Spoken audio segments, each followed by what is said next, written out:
Happy Friday, Houston. I'm KHOU 11 meteorologist Kim Castro. Happy you're joining us this afternoon because I have lots to walk you through. Things are pretty quiet right now, but we are going to get stormy this afternoon and this evening too.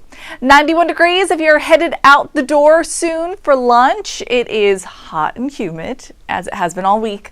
There's humidity out there. Because of that, the feels like value is already in the upper 90s. Feels like 98 degrees. The breeze is out of the west-southwest. Technically, a southwest breeze is a little drier, so I do think the actual air temperature is going to shoot up a little bit more than what we saw it get to yesterday. This evening is the return of Friday night football, and I know everybody's excited to get to the games, but I do want you to be aware of the threat of thunderstorms. So for that reason, we got to monitor radar pretty closely. I think the highest likelihood of seeing lightning disruptions for the game time forecast is going to be between 6 and 8 o'clock in the evening. So that's when I want you to be most vigilant of shower activity and the potential for thunderstorms along with that. By 9-10 o'clock, things are settling down and temperatures are dropping too. So we go from 93 at 6 to 83 at 10. We do have the threat of some of the thunderstorms to gain a little bit of strength, so there is a severe weather outlook today. It's a 1 on the 1 to 5 scale, so it's low. And you'll notice the areas highlighted for now are east of I-45. So this includes San Jacinto, Polk, Liberty, Chambers, but all the way down to Galveston too. And the main threat, I think, is going to be the risk for some wind and maybe even some small hail as well, aside from the downpours too, but we'll get to that in a moment. Here's a live look at radar. So there's a low pressure system and there's a stationary boundary that's starting to filter in some impulses of energy. So already we're starting to see some showers streaming in through Huntsville, getting down to Livingston. Eventually the showers that are in northern San Jacinto are going to start to drop down towards Cleveland, and then eventually coming down to Harris County too, but that's going to take a few hours.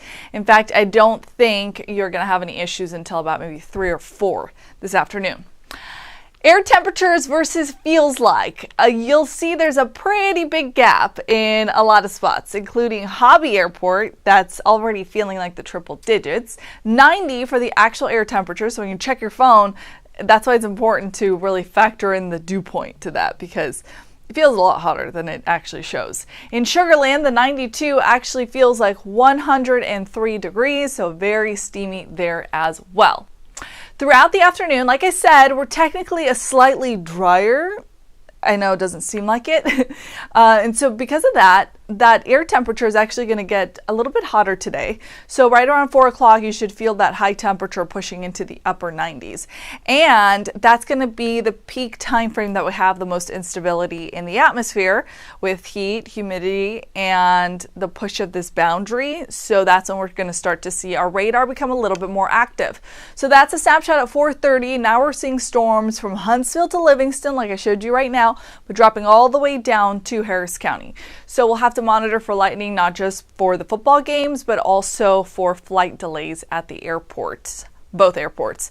You'll notice the showers continue to stream down through the loop in the Beltway through 6-7 o'clock in the evening. The east side of Harris County also seeing some heavy rain. And remember, this is the area to monitor for the threat of some of these stronger to even severe thunderstorms. And then eventually those storms start pushing closer to the coastline. That is a snapshot at 8 o'clock when I think most of the activity is starting to wind down. So because we've got the threat of some of these stronger storms, I do want to let you know that we've issued a weather impact alert. So the time frame that we want you to monitor, the weather team has decided, is between 4 to 8 o'clock tonight. I think that's when we could see a few of these stronger thunderstorms roll into the area that could cause issues with our outdoor plans, certainly. And I know we've got a lot of plans penciled in for Labor Day weekend, but it is going to be a weekend that you have to check back in with us and keep tabs on radar, because we continue to hold on to these storm chances throughout the weekend. And that's because of that boundary I just showed you. It's stationary. So that means it's not one that just blows through here and it's out. It's actually stuck.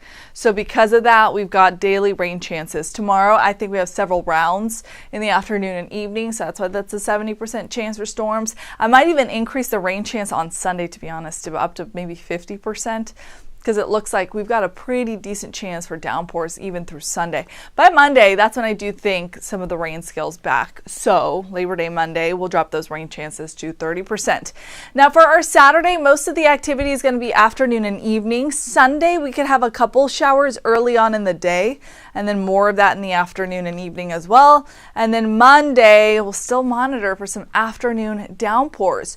All in all, though, it should be that most spots get manageable rain. There are going to be isolated pockets that get those 2 to 3 inch totals, and those will be the ones that we do watch for the potential of high water or isolated street flooding. And really, that's going to be something that I want you to keep in mind no matter where you travel along the Lone Star State for Labor Day weekend. With the exception of maybe if you're going to South Padre or Brownsville, the valley shouldn't be too bad. But San Antonio to West Texas, the Panhandle to North Texas, that's when we could see some locally heavier downpours. So keep an eye on that potential as well. So flood risk for today, you'll notice it's the highest level 2 threat for the Panhandle, and we have a level 2 threat for our east siders too. So basically, the northeasternmost portion of our area, so San Jacinto and Polk, a small portion of Liberty too, under that heightened threat, but the majority of the issues are going to be pushing into Louisiana as far as rain accumulation goes. For us, it's a marginal risk. It's a 1 on the 1 to 4 scale, but still something to watch. So just keep an eye on radar altogether. The good news is behind the front, once it finally actually does clear, we're going to see a slight drop in humidity by early next week, and we are going to see those overnight temperatures start to drop too. So Saturday morning we start off at 76 degrees, and then Sunday morning all the way through Tuesday morning we could see the low 70s. We're going to track another front come by the end of next week, and that could start to drop our morning lows next weekend as well. So that's a good thing. You know, they're not real true cold fronts, but hey, they're cooler fronts, and they do bring some added benefits, so that's nice. What else am I keeping an eye on? Well, I told you about that cluster of storms coming off the west coast of Africa. Now that has a 30% chance of development, so those odds have increased. It will move into an environment with some pretty warm warm Atlantic waters, I should say, and not a ton of wind shear. So conditions are favorable for slow development. The 30% chance is over the next 7 days. So we certainly have a good heads up to just, keep tabs on that and watch for any updates as far as the potential for development, because that could certainly be our next named storm. Okay. Altogether, the 7-day forecast looks like this. Today is pretty warm. Notice as rain chances start to increase for Labor Day weekend, we're going to see those high temperatures plateau in the low 90s, so that's nice. And then if you're looking for a day where you could just go about your errands without having to worry about showers, Tuesday and Wednesday look really good. First of all, Tuesday, mostly sunny skies. Wednesday, a mixture of sun and clouds, but no rain chances. And then we do return to a 20% rain chance on Thursday, but that'll be isolated. I hope you have a wonderful Labor Day weekend, but please do stay safe and stay up to date with the forecast. The next newscast is at 4. I will be walking you through the updates. And then tonight at 5, 6, and 10, our chief meteorologist, David Paul, is out. So Chris Ramirez will walk you through the updates then. We'll see you there.